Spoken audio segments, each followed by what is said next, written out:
పని ఈవిడ భర్త బిజీగా ఉన్నారు, అందుకనే ఈవిడ ఫోన్ ఎత్తడం లేదు. అయితే నువ్వు మీ అత్తగారింటికి ఫోన్ చేయొచ్చుగా. అమ్మమ్మకు ఫోన్ చేస్తాను. అలాగే.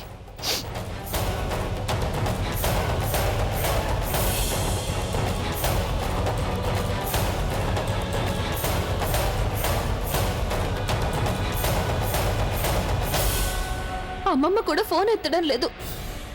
ఇంట్లో అందరూ నిద్రపోతూ ఉండుంటారు. ఏయ్, ఫోన్ పెట్టా. ఇలా చూడు, నీ నాటకాలు చాలా బాగున్నాయి. నీ కథలు వినడానికి నేను ఇక్కడ కూర్చోలేదు. గవర్నమెంట్ నాకు దానికోసం జీతం ఇవ్వడం లేదు. శాంతి, తీసుకెళ్ళి లాకప్లో పడాయి. రాత్రంతా లాకప్లో ఉంటే అప్పుడు ఉదయం తనకు లైన్లు కలుస్తాయి. తీసుకెళ్ళండి.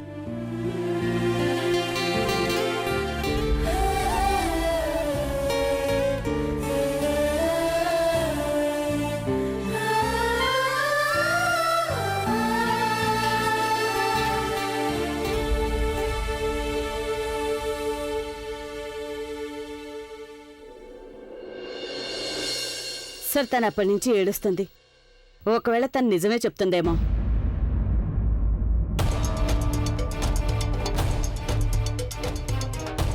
చూడు, మీ కుటుంబ సభ్యులు విడిపించడానికి ఇక్కడికి వచ్చేదాకా మేము నిన్ను వదిలిపెట్టాం. త్వరగా పిలు మీ కుటుంబ సభ్యుల్ని, లేదంటే నీ గురించి మేము టీవీలో వేయిస్తాం. టీవీలో అప్పుడు మీ ఇంట్లో వాళ్ళకే కాదు, ఇండియా మొత్తం తెలిసిపోతుంది నీ నిజ స్వరూపం. ప్లీజ్ సార్, ప్లీజ్ అలా మాత్రం చేయకండి ప్లీజ్. అయితే నిజం చెప్పు, నీ భర్త నిన్ను హోటల్లో వదిలేసి మ్యూజిక్ కాన్సర్ట్కి ఎందుకు వెళ్ళాడు? నిజం చెప్పు. మా ఇద్దరికి కొంచెం కూడా పడదు సార్. ఏంటి? నాకు నువ్వు చెప్పింది వినిపించట్లేదు. కాస్త గట్టిగా చెప్పు. మా ఇద్దరికి కొంచెం కూడా పడదు. అందుకే ఆయన నన్ను వదిలేసి కాన్సర్ట్కి వెళ్ళిపోయారు. అందుకే ఫోన్ కూడా ఎత్తడం లేదు. ఆయనకి నేనంటే ఇష్టం లేదు. నిజంగానే ఆయన నీ భర్తేనా? మీరు ఇంటర్నెట్ లో చెక్ చేసుకోవచ్చు. పేపర్లో కూడా మా పెళ్లి గురించి న్యూస్ ప్రింట్ అయింది, చూడండి. అవును సార్, కొద్ది రోజుల కిందట అతనికి పెళ్లి జరిగింది. అలాగే నేను విన్నాను, ఆయన భార్య కూడా కళ్ళజోడు పెట్టుకుంటుందని. ఈవిడే ఆయన భార్య ఉంటుంది సార్. అభి భార్య. ఇక చాలు, వదిలే పని. తనకు తెలుసు అభి భార్య కళ్ళజోడు పెట్టుకుంటుంది అని. అందుకే తను ఇలా కట్టుకథలు అల్లుతోంది. నువ్వేమనుకుంటున్నావు? ఇక్కడికి ఏ అమ్మాయి అయినా కళ్ళజోడు పెట్టుకుని వచ్చి అభి భార్యనని చెప్తే మేము నమ్మేస్తాం అనుకుంటున్నావా? చూడండి సార్, ప్లీజ్ ప్లీజ్ నన్ను మా ఇంటికి వెళ్ళనివ్వండి. నేను నిజమే చెప్తున్నాను, మా అమ్మ ఆరోగ్యం నిజంగానే బాలేదు. తనకి విషయం తెలిస్తే తను అస్సలు తట్టుకోలేదు సార్. ప్లీజ్ నన్ను ఇంటికి వెళ్ళనివ్వండి సార్, ప్లీజ్. అసలు ఏమనుకుంటున్నావు? మేము నిన్ను వదిలిపెట్టేయాలనా? నువ్వు అభి ద సింగర్ రాక్ స్టార్ కి భార్యవి, కానీ ఆయన నీ ఫోన్ లిఫ్ట్ చేయడు. ఏంటి అసలు నీ ప్రాబ్లం ఏంటి? నిజంగానే అభికి నువ్వంటే ఇష్టం లేదా?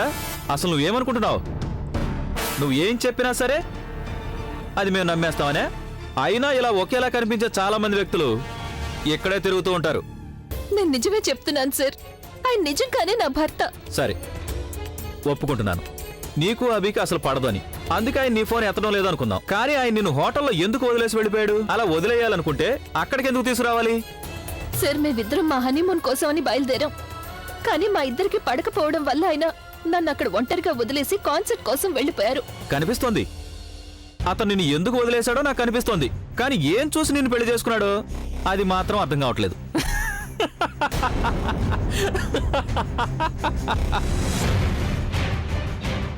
సార్, చాలా ఎక్కువయ్యాయి ఈవిడ డ్రామాలు. శాంతికి చెప్పి 3rd డిగ్రీ టార్చర్ ఇప్పించండి. నిజం మొత్తం తనే కక్కేస్తుంది. లేదు సార్, తను నిజమే చెబుతోంది.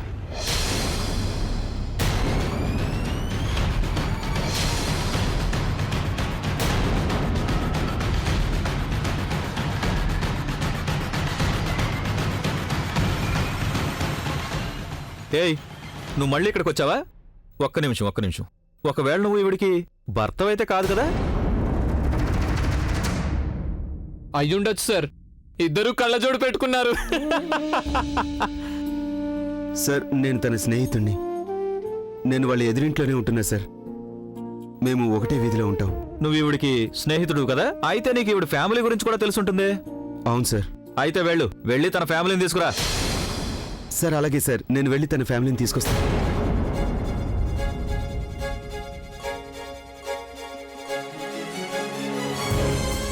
కానీ ఒక్క రిక్వెస్ట్, అది నేను వచ్చే వరకు మీరు తన మీద ఎఫ్ఐఆర్ మాత్రం ఫైల్ చేయకండి సార్. ప్లీజ్ సార్, మీరు తన్ని జైల్లో బంధించకండి సార్. సార్ తను చాలా చాలా మంచి కుటుంబానికి చెందిన అమ్మాయి సార్. మంచో చెడో అది మేము చూసుకుంటాము, నువ్వు వెళ్ళి తీసుకురా, వెళ్ళు. అలాగే. సురేష్ ఏ, ప్లీజ్ ఆగు, వెళ్ళొద్దు. ఆగమంటుంటే. ఇంట్లో ఎవరికీ ఆగు. చెప్పొద్దు సురేష్.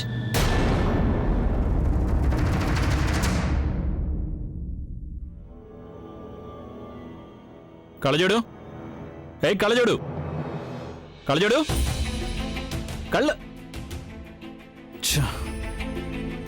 ఎక్కడికి వెళ్ళిపోయి ఉంటుంది ఇప్పుడు? నేను నాన్నమ్మకి ఏమని జవాబు చెప్పాలి? నాన్నమ్మ, నువ్వెందుకు టెన్షన్ పడుతున్నావు? నేను ఉన్నాను కదా, నేను తనని తీసుకుని ఇంటికి వచ్చేస్తాను. నేను చెప్పాను కదా, నేను కూడా వస్తాను. నాన్నమ్మ, నువ్వు అనవసరంగా కంగారు పడుతున్నావు. నేను తన కోసం చాలా పెద్ద సూట్ బుక్ చేశాను. తనని జాగ్రత్తగా చూసుకొని హోటల్ స్టాఫ్ అందరికీ చెప్పాను. నువ్వు ఇంటికి వెళ్ళు, నేను నీకంటే ముందు తనని తీసుకుని ఇంటికి వస్తాను. I promise you. లేదు, నేను వస్తాను. నానమ్మా, అన్నయ్య మాట వినొచ్చు కదా. తను చెప్తున్నాడు కదా, వదిన పూర్తిగా క్షేమంగా ఉంది. నువ్వు తన మాట ఎందుకు నమ్మడం లేదు అసలు? ఎందుకు ఇలా చేస్తున్నావు? అవునానమ్మా, నా మీద నమ్మకం ఉంచు, నేను తను తీసుకొస్తాను. ఇప్పుడు నేను ఈ కళ్ళజోడిని ఎక్కడ వెతకాలి? Excuse me miss. మిస్, నా వైఫ్ ఇక్కడ ఉండాలి. ఎక్కడికి వెళ్ళింతాను?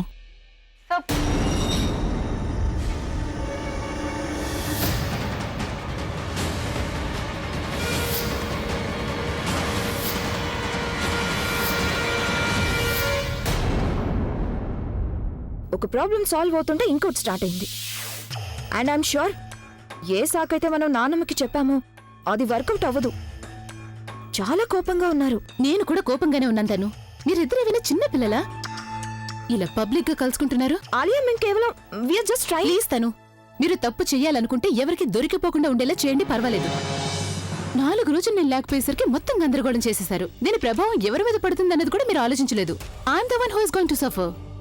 ఒకవైపు నానమ్మకి నిజం తెలిసిపోతుంది, ఇంకోవైపు ఆ ప్రజ్ఞ ప్రవీణ్ దగ్గరికి వెళ్ళి ఏం చెప్తుందో అర్థం కావడం లేదు. నాకు తెలిసి ప్రవీణ్ ఇప్పుడు ఎక్కడున్నాడన్నది, ఏం చేస్తున్నాడన్నది కూడా మీకు తెలిసి ఉండకపోవచ్చు కదా.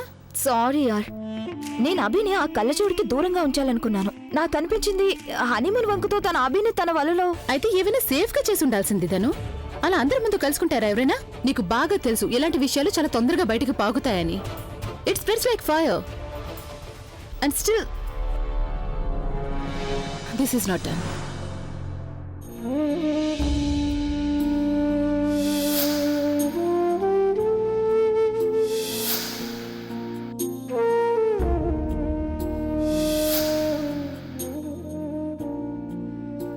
అసలు నువ్వు నన్ను ఎందుకు ప్రేమించడం లేదు సురేష్?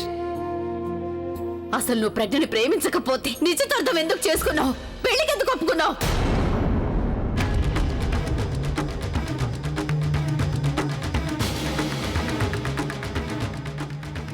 నువ్వెందుకు ఏడుస్తున్నావు? అంతా బానే ఉంది కదా? అమ్మకి గాని ఇంట్లో ఇంకెవరికి కూడా నేను ఇక్కడికి వచ్చానని చెప్పొద్దు. అక్క బావ కలిసి సిమ్లాలో చాలా ఎంజాయ్ చేస్తున్నారు. హనీమూన్ కి వెళ్లారు కదా. ఎలా ఉంది సిమ్లా? చాలా బాగుంది, చాలా అందంగా ఉంది. పైగా అభిషేక్తో వచ్చాను కాబట్టి ఇంకా ఇంకా చాలా ఆనందంగా ఉంది నాకు.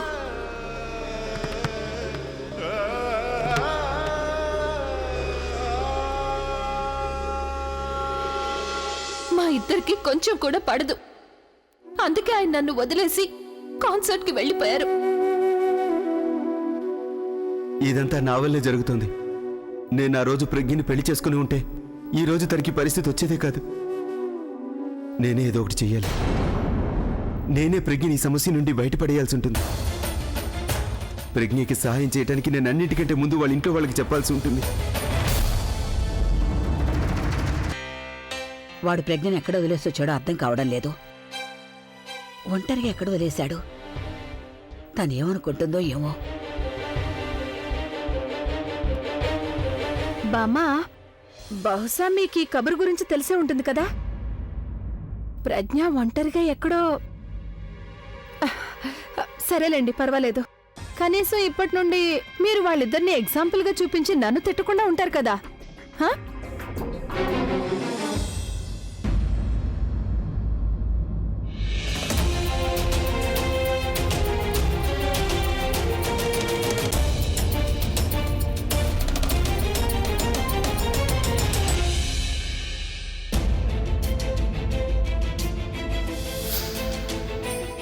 మళ్ళీ నువ్వు ఇంటి వైపు కన్నెత్తి చూస్తే ఊరుకోను. అలాగే మళ్ళీ నువ్వు ఇంట్లో అడుగు పెట్టాలని ప్రయత్నం కూడా చేయకు.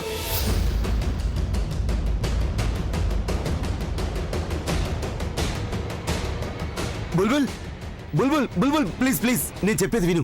ఇక్కడికి ఎందుకు వచ్చా ఒకసారి చెప్తే అర్థం కదా. నువ్వేం చెప్పాలని వచ్చినా ఎందుకు వచ్చినా నాకు అనవసరం. Because I really don't care. So just leave from here. Bulbul నేను ప్రజ్ఞ గురించి ఒక ముఖ్యమైన విషయం చెప్పాలి. బుల్బుల్ ప్రజ్ఞ అక్క గురించో? ప్రజ్ఞ అక్క పేరు కూడా నువ్వు ఎత్తద్దు. నువ్వెప్పుడు చూసినా తన వెంట ఎందుకు పడతావు? ఆ రోజు దుకాణానికి కూడా వచ్చావు. చూడు, నువ్వు మా అక్కకి దూరంగా ఉండు. తనకి పెళ్ళైపోయింది, హనీమూన్ కి సిమ్లాకి వెళ్ళింది. సిమ్లాలో లేదు, తను ఇక్కడే ఉంది. కాసేపటి క్రితం నేను తను ఒక హోటల్లో చూశాను. నీకు మతిపోయిందా? నీకు అక్కను చూస్తే జలసీగా ఉంది, అందుకే ఇన్ని కట్టుకథలు చెప్తున్నావు. అయ్యో బుల్బుల్, నేను నీ కథలు ఎందుకు చెప్తాను? ప్లీజ్ నేను చెప్పేది విను బుల్బుల్.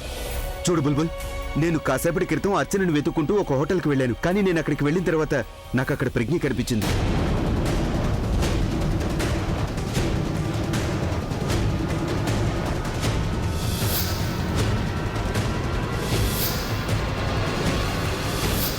ఒక్క నిమిషం. ప్రజ్ఞ పోలీస్ స్టేషన్లో ఉంది. నేను ఇప్పుడే తను చూసి వస్తున్నాను. పోలీసులు తను ఇబ్బంది పెడుతున్నారు, ఎన్నెన్నో చిత్రమైన ప్రశ్నలు అడుగుతున్నారు. తనని నేను సురేష్ ఒకవేళ ఎవరైనా విన్నారంటే చాలా పెద్ద ప్రాబ్లం అవుతుంది.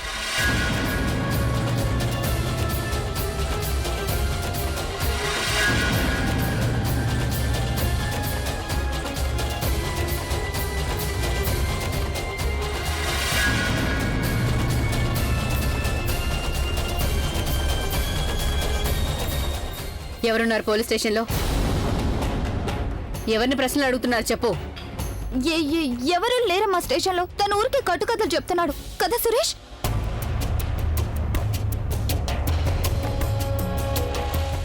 ప్రజ్ఞ ఆంటీ గారు,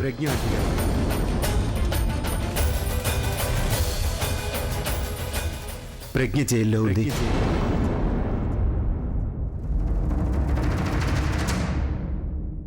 ప్రజ్ఞ పోలీస్ స్టేషన్లో ఉందా? ఇదెలా జరుగుతుంది బుల్బుల్? ప్రజ్ఞ అభి కలిసి హనీమూన్ కి సిమ్లా వెళ్లారు కదా, మరి తను? మేం వెళ్ళి చూస్తాం కదా అక్కని, మేం చూస్తాం కదా. నేను ఇప్పుడే రెడీ వస్తాను. నువ్వు ఎక్కడికి వెళ్లాల్సిన అవసరం లేదు. నువ్వు ఇక్కడే ఉండు, నేనే అంతా చూసుకుంటాను. అమ్మా నేను వచ్చానంటే అంతా సర్దుకుంటుంది కదా, నేనంతా చూసుకుంటానమ్మా. నేను చెప్పాను కదా, నేను ఇంకా చచ్చిపోలేదు, బ్రతికే ఉన్నాను.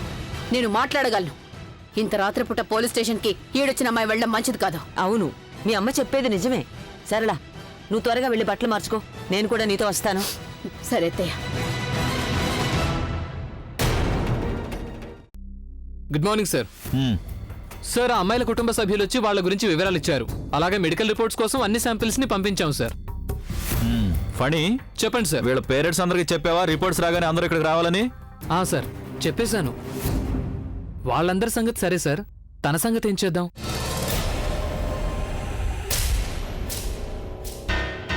చేయడానికి ఏముంది, పెట్టేయండి లోపల. 2 రోజులు స్టేషన్ గాలి పీల్చిందంటే అదే నిజం చెప్తుంది. అలాగే సార్. మేడం, రాక్ స్టార్ అభి భార్య గారు, పదండి, సెల్ సిద్ధంగా ఉంది. అలా అనకండి సార్. చూడండి, నాకు దీని గురించి ఏమీ తెలియదు. దయచేసి నేను ఇంటికి వెళ్ళనివ్వండి ప్లీజ్. అరే, ఇప్పుడు దీన్నే కొద్ది రోజులు మీ అత్తారిల్లు అనుకోండి. పద. ప్లీజ్ ఇదిగో సార్. శాంతి, ప్లీజ్ తీసుకెళ్ళు. ప్లీజ్ నన్ను వదిలేయండి సార్. నేను చెప్పేది వినండి దయచేసి. మేడం, నేను చెప్పేది పదండి. ఒక్కసారి మేడం, నేను చెప్పేది పదండి. వినండి సార్. పదండి ప్లీజ్, మేడం. నేనే తప్పు చేయలేదు సార్. ప్లీజ్.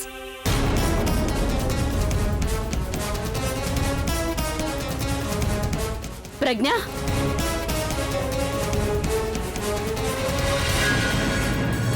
వదలండి వదలండి తన్ని. ఇక్కడికి నువ్వు తీసుకొచ్చారు ఏంటిదంతా? ఎవరు మీరు? నేను తన తల్లిని. మేము తన సొంత వాళ్ళం. నేను నానమ్మని, తన అమ్మ. ఏమైంది ప్రజ్ఞ? నువ్వు అసలు ఏం చేస్తావు? నువ్వు వెళ్ళు. నిన్ను ఇక్కడికి తీసుకొచ్చారు. చెప్పమ్మా, అసలు ఏం జరిగింది? నువ్వు ఎలాంటి తప్పు చేయవు కదా, అయినా వీళ్ళు నిన్ను ఇక్కడికి ఎందుకు తీసుకొచ్చారు? ఏం జరిగిందమ్మా? చెప్పమ్మా, నాకు చెప్పమ్మా, కంగారు పడుకు, మేమందరం ఉన్నాగా. అమ్మా.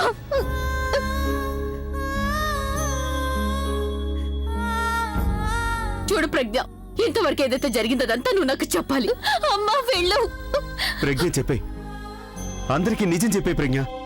ఇక నువ్వు కష్టాలు అనుభవించాల్సిన అవసరం ఉండదు.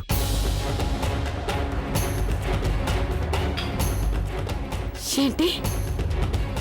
ఏం నిజం ప్రజ్ఞ? ఏమైంది? నాతో చెప్పమ్మా. అయినా ప్రజ్ఞ, నువ్వు సిమ్లా అభి ఎక్కడా? అభి ఎక్కడా? ప్రజ్ఞ చెప్పవే, అభి ఎక్కడా?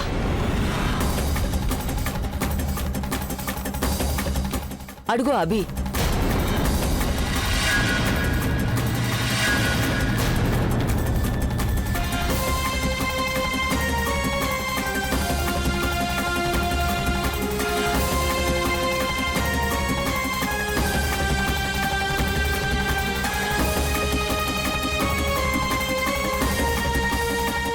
Who is in charge? నేనే.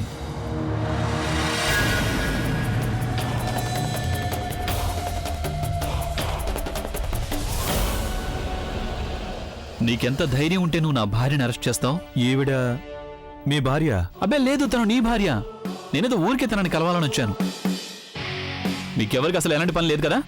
మాలాంటి సెలబ్రిటీస్ని ఇబ్బంది పెట్టడానికి అవకాశం కోసం చూస్తుంటారు. మా పర్సనల్ లైఫ్లో ఇంటర్ఫేర్ అవుతారు. మా గురించి స్టోరీస్ రాస్తారు. ఆ తర్వాత అబద్ధపు పబ్లిసిటీ చేస్తారు. నేను ఒక కాన్సర్ట్ కోసం వెళ్ళాను. ఈలోగా మీరు నా భార్యని పోలీస్ స్టేషన్కి తీసుకొచ్చారా? ఎందుకు? ఎవరు అరెస్ట్ చేశారు నిన్ను? సారీ సార్, మాకు తెలీదు ఈవిడ మీ భార్య అని. మేమేమనుకున్నామంటే తప్పించుకోవడానికి తన అబద్ధం అబద్ధం చెప్తుంది అనుకున్నారా? తను చెప్తోంది మీకు అబద్ధం అనిపించిందా? ఎందుకు? ఒక మామూలు అమ్మాయి ఒక రాక్ స్టార్కి భార్య కాకూడదా? నేను ఫేస్ చూడను, కేవలం మనసే చూస్తాను. నా దృష్టిలో అయితే ఫీలింగ్సే అన్నింటికంటే ముఖ్యం. కానీ మీరు మాత్రం ఎంక్వైరీ చేయకుండా ఎవరినైనా అరెస్ట్ చేసేస్తారా? అయినా నువ్వు నోరు తెరిచి వీళ్ళతో చెప్పలేవా నువ్వు నా భార్యవని? నేను చెప్పాను కూడా. నేను మీ భార్యని అని. కానీ వీళ్ళందరూ నా మాట కొంచెం కూడా నమ్మలేదు. థ్యాంక్ గాడ్ మీరు వచ్చేశారు. నాకు చాలా భయం వేసింది.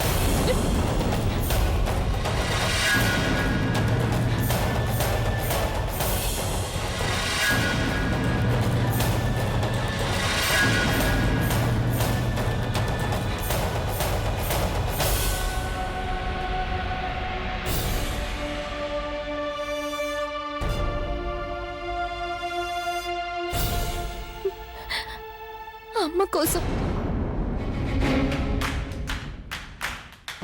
నీకు మీ అమ్మ గురించేనా ఆలోచన? నేను మా నాన్నమ్మ గురించి ఆలోచిస్తున్నాను. ఏం కాదు నీకు.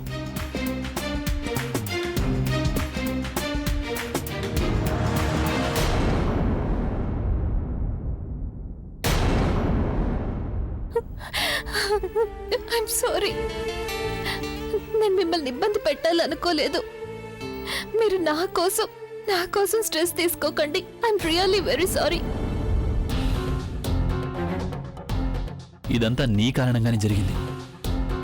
నేను చెప్పాను కదా నేను నీతో పాటే ఉంటాను అని. కానీ నువ్వెందుకు నన్ను వెళ్ళనిచ్చావు? అరే, మహా అయితే లక్షల్లో నష్టం జరుగుతుంది. అది నీకంటే ఎక్కువ కాదు కదా?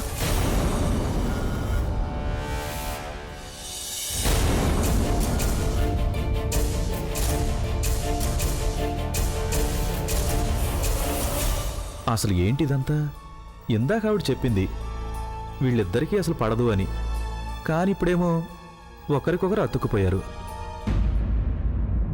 థ్యాంక్ గాడ్ నువ్వు నాకు కనిపించావు. హోటల్ రూమ్లో నువ్వు లేకపోయేసరికి కంగారు పడ్డాను. నీకోసం ఎక్కడెక్కడో వెతికాను తెలుసా? మాటివ్వు నాకు. మరోసారి నువ్వు నన్ను ఇలా ఒంటరిగా వదలకూడదు. అలాగే నన్ను నీకు దూరంగా వెళ్ళనివ్వకూడదు. నీకు తెలుసు కదా how much I care for you. ఎంతగా ప్రేమిస్తున్నానో నీకు తెలుసు కదా.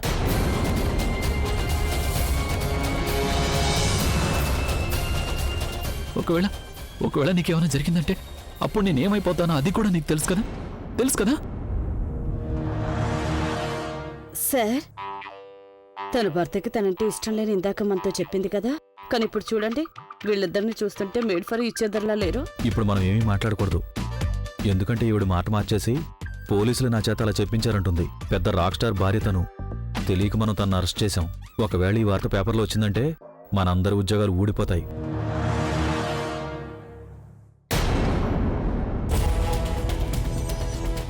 నేను తెలుసుకోవచ్చా నా భార్య ఏ నేరం చేసిందని మీరు అరెస్ట్ చేశారో? సార్, యాక్చువల్లీ ఈవిడ దగ్గర ఒక బ్యాగ్ దొరికింది. అందులో డ్రగ్స్ ఉన్నాయి. ఏం బ్యాగ్ అది? సార్, ఇదిగోండి. ఈ బ్యాగే సార్. అలాగా? దీని మీద ఆవిడ పేరు రాస్తుందా? లేకపోతే ఇందులో మీకు ఆవిడదేమన్నా ఐడెంటిటీ కార్డు దొరికిందా? ఏదైనా క్రెడిట్ కార్డు దొరికిందా? సార్, ఇదిగోండి. ఇది దొరికింది అందుకని. ఇప్పుడు ఇది ఎవరి చేతిలో ఉంది? ఇప్పుడు ఇది మీ చేతిలో ఉంది. అంటే దీని అర్థం మిమ్మల్ని కూడా అరెస్ట్ చేయొచ్చానా? ఎవరిని అరెస్ట్ చేయడానికి ముందు మీరు వాళ్ళ గురించి ఎందుకని ఎంక్వైరీ చేయరు? వదిలేండి సార్, సారీ, పొరపాటు జరిగిపోయింది. I will not leave you guys.